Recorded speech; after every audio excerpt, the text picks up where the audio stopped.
దేవుని నామానికి స్తోత్రం కలుగునుగాక.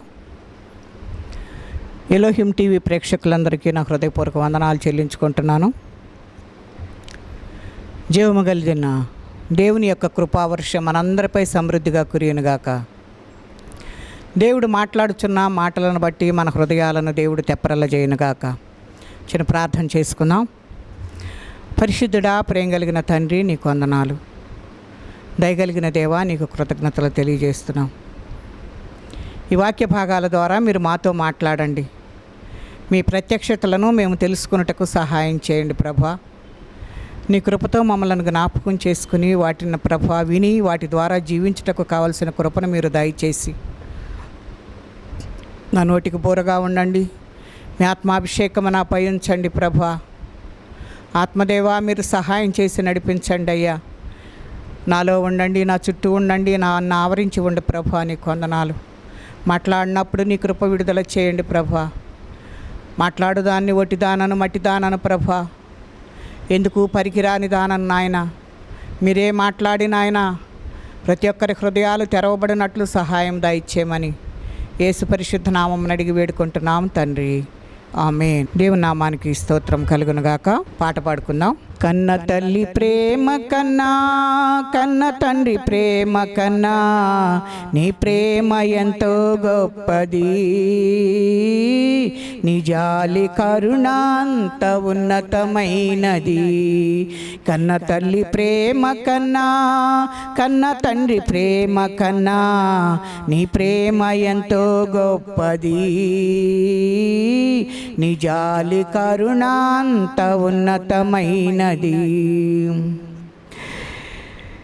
నీ ఆత్మచేత నన్ను సృజించినావు దేవా.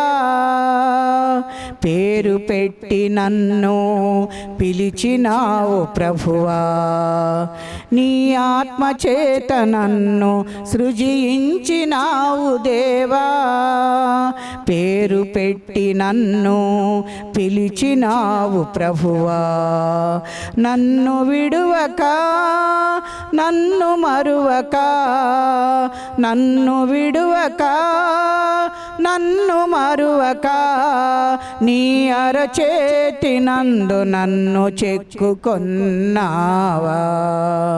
నీ అరచేతి నందు నన్ను చెక్కుకొన్నావా. కన్న తల్లి ప్రేమ కన్నా, కన్న తండ్రి ప్రేమ కన్నా, నీ ప్రేమ ఎంతో గొప్పది. నీ జాలి కరుణ అంత ఉన్నతమైనది. పరమ తండ్రి ప్రేమను మరచిపోయినావా. ఈ లోక ప్రేమ ముసుగులో మునిగిపోయినావా. పరమ తండ్రి ప్రేమను మరచిపోయినావా. ఈ లోక ప్రేమ ముసుగులో మునిగిపోయినావా. కళ్ళు తెరచుకో, నిజం తెలుసుకో. కళ్ళు తెరచుకో, నిజం తెలుసుకో. ఆ దేవాది దేవుడే నీ తండ్రిని తెలుసుకో.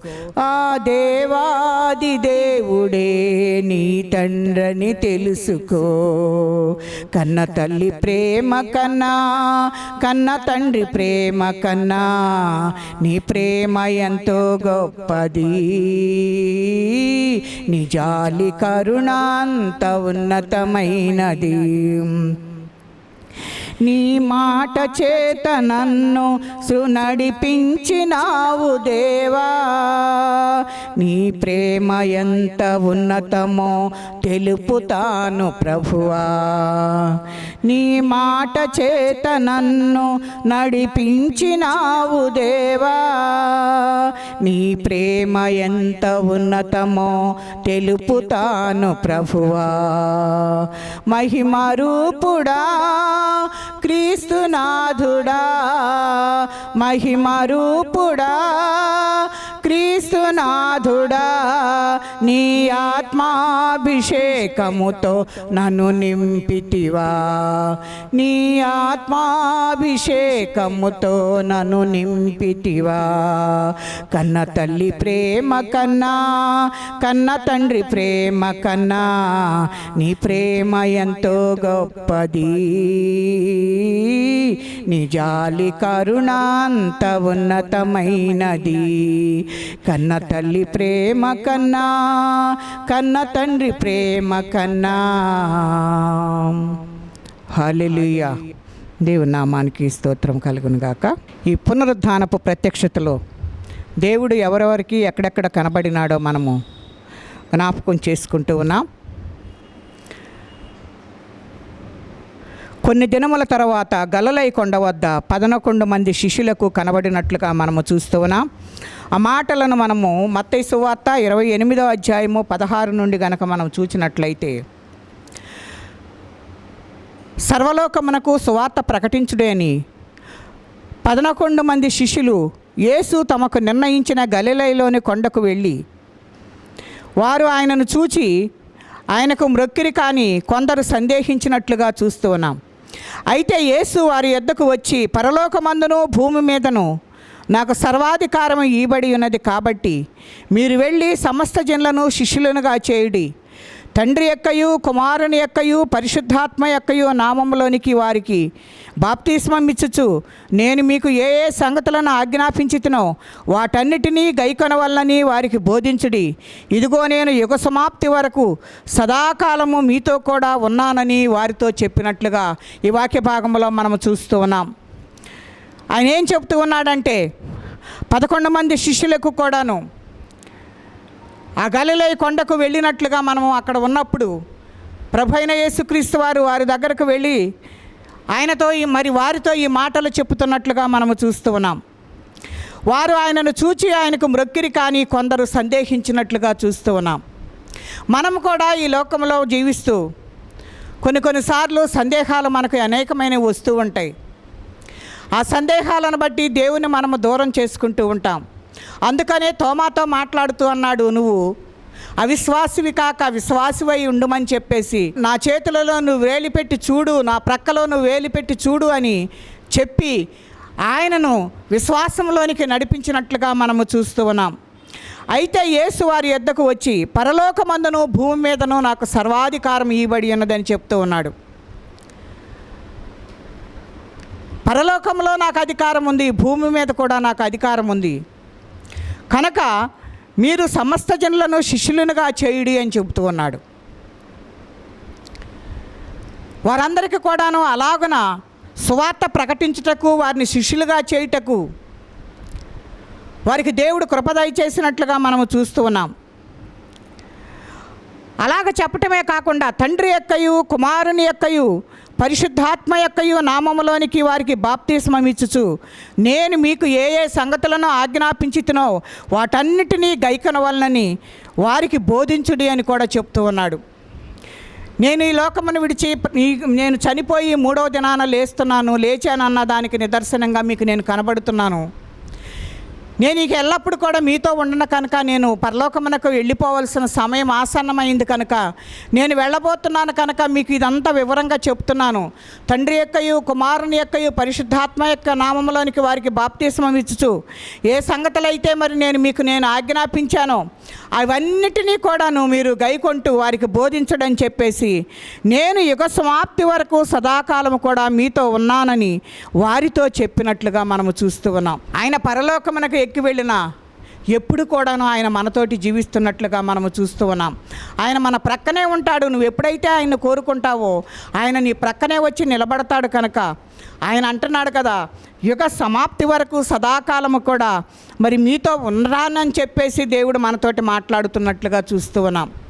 శిష్యులతోటే కాదండి, మనతో కూడా ఆయన ఉండటానికి ఇష్టపడుతున్నాడు. ఎప్పుడంటే నువ్వు ఆయన సంతోషంగా స్వీకరించినప్పుడు ఆయన నీతో కూడా ఉండటానికి ఆయన ఇష్టపడుతున్నట్లుగా మనము చూస్తూ ఉన్నాం. అలాగే మార్కు సువార్త 16లో కూడా మనము జ్ఞాపకం చేసుకుంటే, మార్కు సువార్త 16వ అధ్యాయం మొదటి నుండి కానీ మనం చూస్తే, విశ్రాంతి దినము గడిచిపోగానే మగ్దలేని మరియయు యాకోబు తల్లి అయిన మరియయు సలోమియు వచ్చి ఆయనకు పూయవలనని సుగంధ ద్రవ్యములు కొనిరి. వారు ఆదివారమున పెందలకడనే లేచి సూర్యోదయమైనప్పుడు సమాధి ఎద్దకు వచ్చుచుండగా సమాధి ద్వారము నుండి మన కొరకు ఆ రాయిని ఎవడు పొర్లించునని ఒకరితో ఒకరు చెప్పుకొనుచుండిరి.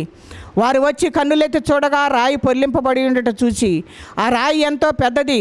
అప్పుడు వారు సమాధిలో ప్రవేశించి తెల్లని నిలువుటంగి ధరించుకొని ఉన్న ఒకని పడుచువాడు కుడివైపున కూర్చుంట చూచి మిగుల కలవరపడిరి. అందుకతడు, కలవరపడకుడి, సిలువ వేయబడిన నజరేయుడగు యేసును మీరు వెదుకుచున్నారు. ఆయన లేచి ఉన్నాడు, ఇక్కడ లేడు. వారు ఆయనను ఉంచిన స్థలమును చూడుడి.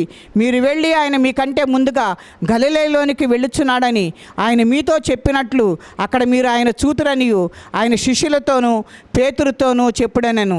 వారు బయటకు వచ్చి విస్మయమునొంది వణుకుచూ సమాధి యొద్ద నుండి పారిపోయినట్లుగా చూస్తూ ఉన్నాం. కొంతమంది ఇటువంటి స్థితి కలిగి ఉంటున్నారు, కొంతమంది అయితే విశ్వసించినట్లుగా మనము చూస్తూ ఉన్నాం. ఆయన గలిలయలో ఏ రీతిగా మరి వారికి కనబడతానని చెప్పాడో ఆ రీతిగా నేను లేచి వెళుతూ ఉన్నాను, మీరు కలవరపడవద్దు, భయపడవద్దు, ఆయన లేచి ఉన్నాడు, ఆయన ఇక్కడ లేడు అని చెప్పేసి అక్కడ పడుచువాడు అక్కడ కూర్చొని మరి మాట్లాడుతున్నట్లుగా మనము చూస్తూ ఉన్నాం. వారందరూ కూడాను అవి చూడటానికి లోపలికి వెళ్ళి చూచినట్లుగా చూస్తూ ఉన్నాం. కొంతమంది అయితే విస్మయమైందారు, కొంతమంది అయితే భయపడి పారిపోయినట్లుగా మనము చూస్తూ ఉన్నాము. కనుక మనము ఈ మాటలను బట్టి మనము జ్ఞాపకం చేసుకునేది ఏంటి అనేది మనము చూసినట్లయితే దేవుడు మనందరికీ కూడాను ప్రత్యక్షత ఇవ్వాలని ఆయన ఎంతగానో ఎదురు చూస్తున్నట్లుగాను మరి దేవుడు చూస్తున్నట్లుగా మనకు కనబడుతూ ఉంది. కనుక ఈ అధ్యాయంలో మనకు కనబడుతుంది ఏంటి అనేది మనం చూస్తే మార్కు సువార్త 16లో మనకు కనపడుతుంది ఏంటి అని అంటే వారందరూ ఎంతగానో మూడో దినాన లేస్తాడు కదా, ఆయనకు సుగంధ ద్రవ్యాలు పుయ్యాలని వాళ్ళు వస్తున్నారు. కానీ ఆ వారికంటే ముందుగా యేసయ్య లేచి ఉన్నాడనే విషయాన్ని అక్కడ వారందరికీ తెలియజేసినట్లుగా ఆయనను అక్కడ ప్రత్యక్షతపరచుకోవటానికి గలిలయకు వారికంటే ముందుగా వెళ్ళినట్లుగా ఈ వాక్య భాగాలు మనకు తెలియజేస్తున్నట్లుగా చూస్తూ ఉన్నాం. అలాగనే కొరింథీ పత్రిక 15:6లో కూడా మనము చూసినట్లయితే అటు పిమ్మట 500కు ఎక్కువైన సహోదరులకు ఒక సమయం అందే కనబడెను. వీరిలో అనేకులు ఇప్పటి వరకు నిలిచి ఉన్నారు, కొందరు నిద్రించిరి. తరువాత ఆయన యాకోబును అటు తర్వాత అపోస్తలులకు అందరికీ కనబడెను. కనుక ఇక్కడ ఈ వాక్య భాగాల్లో మనము చూస్తే మరి 2 చోట్ల కనబడినట్లుగా మనము చూస్తూ ఉన్నాం. 500 కంటే ఎక్కువైన సహోదరులకు ఒక్క సమయం అందే ఆయన ప్రత్యక్షపరచుకున్నట్లుగా మనము చూస్తూ ఉన్నాం. 500 కంటే ఎక్కువైన మందికి ఆయన అక్కడ కనబడినట్లుగా మనము చూస్తూ ఉన్నాం. 7వ వచనంలో కూడా ఆయన యాకోబునకు అటు తర్వాత అపోస్తలులందరికీ కనబడినట్లుగా మరి ఇక్కడ 7వ వచనంలో కూడా మనకు కనబడుతూ ఉంది. కనుక యాకోబుకు కనబడ్డాడు, అక్కడున్న వారికి మరి 500 మందికి కూడా ప్రభు అయిన యేసుక్రీస్తు వారు కనబడినట్లుగా మనము చూస్తూ ఉన్నాం. కనుక దేవుడు తను తాను ప్రత్యక్షపరచుకోవటానికి పునరుద్ధానం అయిన తరువాత ఆయన 3 దినముల తర్వాత లేచిన తర్వాత అందరికీ మరి కనబరుచుకుంటున్నట్లుగా మనము చూస్తూ ఉన్నాం. అలాగనే లూకాసు వార్త 24:44లో కూడా మనము జ్ఞాపకం చేసుకుంటే లేఖనములు ఏ రీతిగా నెరవేర్చబడినాయో దేవుడు ఇక్కడ మనకు తెలియజేస్తున్నట్లుగా చూస్తూ ఉన్నాం. అంతటా ఆయన మోషే ధర్మశాస్త్రములోను ప్రవక్తల గ్రంథములలోను కీర్తనల్లోనూ నన్ను గూర్చి వ్రాయబడినవన్నీ నెరవేరవల్లని నేను మీ యొద్ద ఉండినప్పుడు మీతో చెప్పిన మాటలు నెరవేరినవని వారితో చెప్పినట్లుగా మనం ఇక్కడ చూస్తూ ఉన్నాం. అప్పుడు వారు లేఖనములను గ్రహించినట్లుగా ఆయన వారి మనస్సును తెరచి క్రీస్తు శ్రమపడి 3వ దినమున మృతుల్లో నుండి లేచుననియు యెరూషలేము మొదలుకొని సమస్త జనములలో ఆయన పేరట మారు మనస్సును పాప క్షమాపణయు ప్రకటింపబడిననియు వ్రాయబడి ఉన్నది. ఈ సంగతులకు మీరే సాక్షులు. ఇదిగో నా తండ్రి వాగ్దానము చేసినది మీ మీదికి పంపుచున్నాను, మీరు పైనుండి శక్తి పొందు వరకు పట్టణములో నిలిచియుండుడని వారితో చెప్పాను. ప్రభు అయిన యేసుక్రీస్తు వారు ఏం మాట్లాడుతున్నారంటే ఈస్టర్ తర్వాత 40 దినములకు వారితో మాట్లాడటానికి శిష్యులందరికీ కూడా కనపడి మోషే ధర్మశాస్త్రములలోనూ ప్రవక్త గ్రంథాల్లో కీర్తనల గ్రంథంలో ఏ మాటలైతే ఆయన ప్రవచనాలు ఏవైతే ఉన్నాయో అవన్నీ కూడా నేను నెరవేర్చానని చెప్తూ ఉన్నాడు. మీకు నేను ఏ అయితే ప్రవచనాలుగా ఉన్నాయో, ప్రవక్తల ద్వారా ఏ మాటలైతే వ్రాయబడ్డాయో అవన్నీ కూడాను నెరవేరినట్లుగా మరి ఇక్కడ వాక్య భాగంలో లేఖనములను నెరవేర్చుటకు ఆయన ఈ లోకానికి వచ్చాడు. లేఖనములను కొట్టివేయటానికి ఆయనకు రాలేదు, ధర్మశాస్త్రం కొట్టివేయటానికి ఆయన రాలేదు, కానీ లేఖనములన్నీ నెరవేరాలి. ప్రవక్తలు మాట్లాడిన మరి ప్రతి మాట కూడాను నెరవేరాలి, ధర్మశాస్త్రాన్ని నెరవేర్చాలి. ఈ ఉద్దేశంతో ఆయన ఈ లోకానికి వచ్చినట్లుగా మనం చూస్తూ ఉన్నాం. వాటిని కొట్టివేయటకు నేను రాలేదు, కానీ వాటిని నేను నెరవేర్చుటకు వచ్చాను అని చెప్పేసి మరి ప్రభు అయిన క్రీస్తు మనతో మాట్లాడుతున్నట్లుగా మనము చూస్తూ ఉన్నాం. వారు లేఖనములను గ్రహించినట్లుగా ఆయన వారి మనస్సును తెరిచినట్లుగా చూస్తూ ఉన్నాం. అందుకే మనం ప్రభువుని అడగాలయ్యా, నా మనస్సు తెరువు, నా కళ్ళు తెరువు నాయన అని దేవుని సన్నిధిలో మనం అడగవలసిన బద్దులమై ఉన్నాం.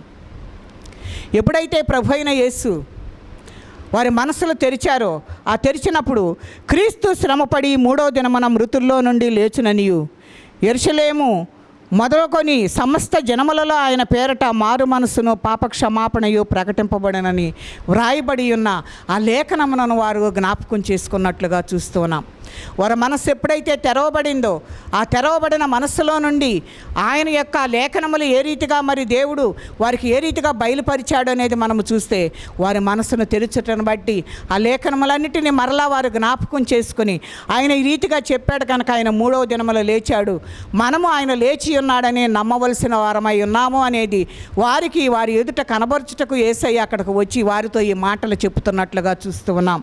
కనుక ఆయన పేరట మారు మనస్సు పాప క్షమాపణ ప్రకటింపబడుతుందని చెబుతూ ఉన్నాడు. కనుక ఇప్పుడు మనము బాప్తీసం తీసుకుంటున్నాము అని అంటే తండ్రి యొక్కయు కుమారుని యొక్కయు పరిశుద్ధాత్మ యొక్క నామములో నీకు నేను బాప్తీసం ఇస్తున్నానని మరి బాప్తీసం ఇచ్చే వ్యక్తులు మనకు మరి ఆ ఇచ్చేవారికి తెలియజేస్తున్నట్లుగా మనము చూస్తూ ఉన్నాం. ఈ సంగతులకు మీరే సాక్షులు అని చెప్తూ ఉన్నాడు. నేను మీకు అందరికీ నేను కనబడ్డాను, 500 మంది కంటే ఎక్కువ కనపడ్డాడు, అలాగనే యాకోబుకు కనపడ్డాడు, శిష్యులకు కనబడ్డారు. ఇవన్నిటికీ కూడా మీరే సాక్షులు. నేను ఎందుకంటే మీ మనసులు తెరిచాను, మీ మనోనేత్రములు తెరిచాను, మీ అందరికీ నేను ప్రత్యక్షపరచుకున్నాను అనే విషయాన్ని దేవుడు జ్ఞాపకం చేస్తున్నట్లుగా మనము చూస్తూ ఉన్నాం. కనుక మనందరము ఏం చేయాలనేది మనం ఒకసారి జ్ఞాపకం చేసుకుంటే, దేవుడు మాట్లాడుతున్న మాట ఏంటి అనేదంటే, నేను మీకు ప్రత్యక్షపరచుకున్నాను, మిమ్మలను మీ కొరకు నేను వచ్చాను, వచ్చిన వాడిని వెళ్ళలేదు, కానీ నేను లేచిన తర్వాత మీకు నేను ప్రత్యక్షపరచుకున్నాను, ఇవన్నిటికీ మీరే సాక్షులు అని చెప్పేసి అక్కడ దేవుడు వారికి తెలియజేస్తున్నట్లుగా చూస్తూ ఉన్నాం. ఇదిగో నా తండ్రి వాగ్దానం చేసినది మీ మీదకి పంపుచున్నానన్నాను. ఎందుకంటే తండ్రి ఏం వాగ్దానం చేశాడంటే పరిశుద్ధాత్మను మనకు వాగ్దానం చేశాడు. అది సంచకరువుగా ప్రభు అయిన యేసు పైకి వెళ్ళిన తర్వాత మీకు తోడుగా ఉండటానికి నేను పైకి వెళ్ళి మరి సంచకరువుగా ఉన్న పరిశుద్ధాత్మను నేను మీకు తోడుగా ఉంచుతాను, ఎప్పుడు కూడా మరి మీ ప్రక్కనే ఉంటారు అనేది దేవుడు వాగ్దానం చేశాడు. కనుక ఆ వాగ్దానం చేసిన దానిని నేను మీకు ఇస్తున్నాను అని చెప్పేసి మీరు పైనుండి శక్తి పొందు వరకు కూడా పట్టణంలో నిలిచి ఉండుడని మరి అక్కడ శిష్యులకు చెప్పినట్లుగా మనము చూస్తూ ఉన్నాం. అక్కడ దేవుడు మాట్లాడిన మాట ఏంటి అని అంటే, మీరు శక్తి పొందు వరకు కూడాను మరి పట్టణంలోనే నిలిచి ఉండి శక్తి పొందిన తర్వాతనే మీరు సువార్త ప్రకటనకు వెళ్ళాలి అనేది మరి హెచ్చరిక చేసినట్లుగా మనకి ఇక్కడ వాక్య భాగంలో తెలియజేయబడుతూ ఉంది. అలాగననే అపొస్తలుల కార్యములు 1వ అధ్యాయము 3వ వచనమును కూడా మనము చూసినట్లయితే, ఆయన శ్రమపడిన తరువాత 40 దినముల వరకు వారికి అగుపడుచు దేవుని రాజ్య విషయములను గూర్చి బోధించుచు అనేక ప్రమాణములను చూపి వారికి తను తాను సజీవునిగా కనపరుచుకున్నట్లుగా ఇక్కడ వాక్య భాగంలో మనము చూస్తూ ఉన్నాం. అపొస్తలుల కార్యములు 1వ అధ్యాయము 3వ వచనం నుండి మనము చూస్తే, ఈస్టర్ అయిపోయిన తర్వాత 40 దినములకు ఆయన ఒలీవ కొండకు వెళ్తున్నప్పుడు ఆ కొండ మీదకి వెళ్ళేటప్పుడు తను తాను ప్రత్యక్షపరచుకున్నట్లుగా మనము చూస్తూ ఉన్నాం. అక్కడ శిష్యులు కూడా ఉన్నారు. అప్పుడే అంటున్నాడు కదా, ఆయన శ్రమపడిన తరువాత 40 దినముల వరకు వారికి అగుపడుచు దేవుని రాజ్య విషయములను గూర్చి బోధించుచు అనేక ప్రమాణములను చూపి వారికి తను తాను సజీవునిగా కనపరుచుకున్నట్లుగా చూస్తూ ఉన్నాం.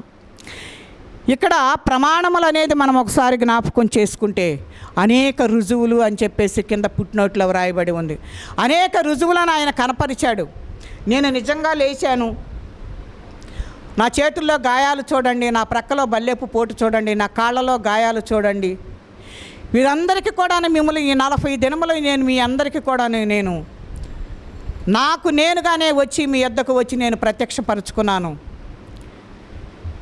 నేను చనిపోయి తిరిగి 3వ దినమున లేచాను, మరలా నేను ఆరోహణమై వెళుతున్నాననే దానికి మీరే బాధ్యులు, మీరే సాక్షులు అని చెప్పేసి దేవుడు మాట్లాడుతున్నట్లుగా వారికి తన్ను తాను సజీవునిగా కనపరుచుకున్నట్లుగా చూస్తూ ఉన్నాం. తండ్రి చేసిన వాగ్దానం కొరకు కనిపెట్టుడి అని ఆయన వారిని కలుసుకొని ఇలాగ ఆజ్ఞాపించెను, మీరు యెరూషలేము నుండి వెళ్ళక నా వలన వినిన తండ్రి యొక్క వాగ్దానం కొరకు కనిపెట్టుడి. యోహాను నీళ్లతో బాప్తిస్మం ఇచ్చెను, కానీ కొద్ది దినములలో మీరు పరిశుద్ధాత్మలో బాప్తిస్మం పొందుదురు అని చెప్పాను. దేవుడు వెళుతూ వెళుతూ ఏం వాగ్దానం చేశాడు అని అంటే పరిశుద్ధాత్మను మనకు వాగ్దానం చేసినట్లుగా మనము చూస్తూ ఉన్నాం. యోహాను అయితే నీళ్లతో బాప్తిస్మం ఇచ్చాడు, కానీ కొద్ది దినములలో మీరు పరిశుద్ధాత్మలో బాప్తిస్మం పొందుతారని చెప్పేసి ఇక్కడ వాక్య భాగం ద్వారా హెచ్చరిక చేసినట్లుగా మనము చూస్తూ ఉన్నాం. కాబట్టి వారు కూడి వచ్చినప్పుడు, ప్రభువా, ఈ కాలమందు ఇశ్రాయేలునకు రాజ్యమును మరలా అనుగ్రహించదవా అని ఆయన అడుగగా, ఆయన కాలములు సమయములు తండ్రి తన స్వాధీనమందు ఉంచుకొని ఉన్నాడు, వాటిని తెలుసుకొనట మీ పని కాదు. అయినను పరిశుద్ధాత్మ మీ మీదకి వచ్చినప్పుడు మీరు శక్తి నొందెదరు కనుక మీరు యెరూషలేములోను యోదయ సమరయ దేశములందంతటను బూది గంతముల వరకును నాకు సాక్షులయ్యుందురని వారితో చెప్పినట్లుగా చూస్తూ ఉన్నాం. దేవుడు ఈ రీతిగా మరి అందరికీ మరి ప్రత్యక్షత పరుచుకుంటూ ఆయన తాను ప్రత్యక్షతను సజీవునిగా తాను కనపరుచుకున్నట్లుగా మనము చూస్తున్నట్లుగా చూస్తూ ఉన్నాం. అనుక మనము ఆయన యొక్క ప్రత్యక్షతలన్నిటిని కూడా మనము జ్ఞాపకం చేసుకుంటూ దేవునితో సహవాసం చేసేవారిగా ఉండాలి అని దేవుడు మనతోటి మాట్లాడుతూ ఉన్నాడు. ఈ పరిస్థితులన్నీ కూడాను మనకు దేవుడు బయలుపరుస్తూ ఉన్నాడు కనుక మనము కూడా దేవునితో సహవాసం చేసి ఆయన ప్రత్యక్షతను చూసేవారిగా ఉండాలి అని దేవుడు మనతో మాట్లాడుతూ ఉన్నాడు. యేసు పరలోకమునకు 40 దినముల తర్వాత ఆరోహణమైనట్లుగా మనము చూస్తూ ఉన్నాం. అపోస్తలుల కార్యములు 1వ అధ్యాయము 9వ వచనములో చూస్తే ఈ మాటలు చెప్పి వారు చూచుచుండగా ఆయన ఆరోహణమాయను. అప్పుడు వారి కన్నులు కనబడకుండా ఒక మేఘం ఆయన కొనిపోయెను. ఆయన వెళ్ళుచుండగా వారు ఆకాశము వైపు తేరి చూచుచుండిరి. ఇదిగో తెల్లని వస్త్రములను ధరించుకున్న 2 మనుషులు వారి యొద్ద నిలిచిరి. గలిలయ మనుషులారా, మీరు ఎందుకు నిలిచి ఆకాశం వైపు చూస్తున్నారు? మీ యొద్ద నుండి పరలోకమునకు చేర్చుకొనబడిన ఈ యేసే ఏ రీతిగా పరలోకమునకు వెళ్ళుట మీరు చూచితురో ఆ రీతిగా ఆయన తిరిగి వచ్చునని వారితో చెప్పినట్లుగా చూస్తూ ఉన్నాం. ప్రభు అయిన యేసుక్రీస్తు వారు తాను సజీవునిగా ప్రత్యక్షపరుచుకున్నాడు, ఎంతోమందికి కనపరుచుకున్నాడు. వారందరిని కూడా మీరు నాకు సాక్షులు అన్నారు. ఈ మాటలన్నీ చెప్పి అందరినీ ఆదరించి చనిపోయాడు అనే దుఃఖములో నుండి వారందరికీ విడుదల కలిగించి యేసు పరలోకమునకు ఆరోహణమైనట్లుగా మనం ఇక్కడ చూస్తూ ఉన్నాం. ఎప్పుడైతే ఆయన పైకి ఆ ఒలీవల కొండ మీదకు వెళ్ళి ఆయన పైకి వెళ్ళటం చూశారో వారి కన్నులకు మరి ఆయన కనబడకుండా ఒక మేఘము ఆయన కొనిపోయినట్లుగా మనము చూస్తూ ఉన్నాం. మరలా ఇప్పుడు ఎలాగునైతే ఆయన వెళ్ళాడో అలాగుననే మరలా నిన్ను నన్ను తీసుకుని వెళ్ళటానికి మరలా తిరిగి రాబోతున్నట్లుగా చూస్తూ ఉన్నాం. అందుకనే వాళ్ళందరూ చెప్తున్నారు కదా, అక్కడ 2 తెల్లని వస్త్రములు ధరించిన వ్యక్తులు అంటున్నారు కదా, గలిలయ మనుషులారా, మీరెందుకు నిలిచి ఆకాశం వైపు చూస్తున్నారు?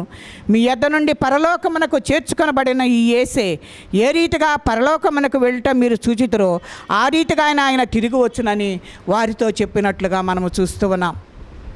దేవుని యొక్క పని ముగించుకొని ఆయన 40 దినములు తాను ప్రత్యక్షపరుచుకొని ఆయన చేసిన పని ఏంటి అని అంటే ఆరోహణమై తండ్రి ఇంటికి వెళ్ళినట్లుగా మనము చూస్తూ ఉన్నాం. తండ్రి ఇంటికి ఎందుకు వెళ్ళాడంటే నీకు నాకు నివాస స్థలములు ఏర్పరచడానికి వెళ్ళాడు. మనకు పరలోకమునకు మార్గం ఏదో మనకు తెలియదు, ఆ దారేటో మనకు తెలియదు. మనం ఒక్కొక్కసారి ఏదైనా ఊరు వెళ్ళినప్పుడు తెలియక అక్కడే ఆగిపోతూ ఉంటాం. దానికి ఎవరైనా చెప్తే కానీ మనకు ఆ మార్గం తెలియదు. ఆ మార్గాన్ని వాళ్ళకి వెళ్ళాలంటే ఎవరో ఒకళ్ళు అటు మార్గం నుండి వచ్చిన వాళ్ళు కావాలి. కనుక పరలోకమునకు మార్గం మనకు తెలియాలంటే ప్రభు అయిన యేసుక్రీస్తు వారు పరలోకము నుండి భూలోకానికి వచ్చారు కనుక వచ్చిన వ్యక్తి మరలా పరలోకమునకు వెళ్ళాడు కనుక మనకు మార్గం సిద్ధపరిచాడు, మార్గం సరళం చేశాడు. ఎందుకంటే ఎవరైతే ఆయన యందు విశ్వాసం ఉంచి ఆయన యందు మరి రక్షణ కొరకు సిద్ధపడి ఆయన యందు నిలిచి ఉంటారో వారందరినీ కూడా ఆ పరలోకంలోనికి, ఆ దారిలో గుండా పరలోకానికి రావటానికి ఆయన మార్గం సిద్ధం చేసి ఉంచాడు. కనుక మనందరం కూడా తెలుసుకోవాల్సింది ఏంటి అని అంటే, మనకు పరలోకం మనకు మార్గం తెలియదు, కానీ యేసే వచ్చి మనకు ఆ మార్గాన్ని ఎక్కడికి వెళ్ళాలో అనేది ఆయన చెప్పి ఉన్నాడు. కనుక మనందరం కూడా సిద్ధపడి ఉందాం.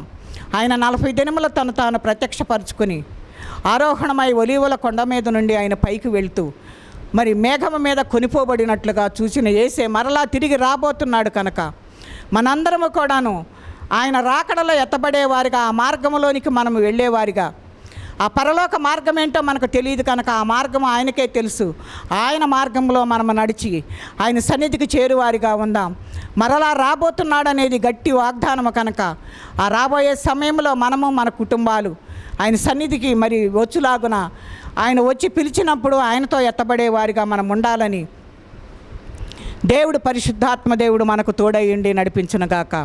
దేవుడి ఇట్టి మాటలు మన వినికిడిలో దీవించి ఆశీర్వదించునుగాక. చిన్న ప్రార్థన చేసుకుందాం.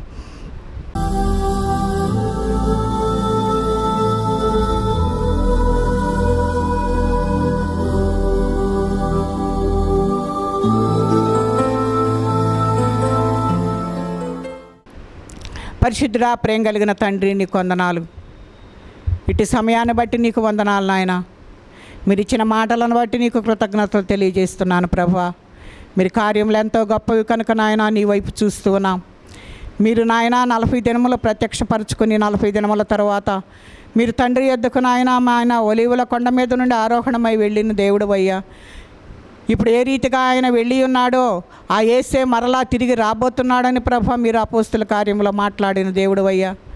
అలాగ వచ్చినప్పుడు నాయన యేసుతో పాటు మేమందరము ఉండులాగన మమ్మల్ని సిద్ధపరచమని, మేమందరము కూడా సిద్ధపాటు కలిగి ఉండుటకు నాయన, ఈ లోకంలో బడి కొట్టుకొని పోకుండా నాయన నీ పరిశుద్ధాత్మ శక్తితో మేము నిండుకొని నీ ప్రత్యక్షతను చూచి మా మనసులు తెరుచుకొని మా కళ్ళు తెరుచుకొని ప్రభువా నీ రాకడలో మేము నా తండ్రి నిన్ను గుర్తుపట్టి నీకు సాక్షులుగా ఉండుటకు మమ్మల్ని కొనిపోమని యేసు పరిశుద్ధ నామమున అడిగి వేడుకుంటున్నాం తండ్రి. ఆమేన్.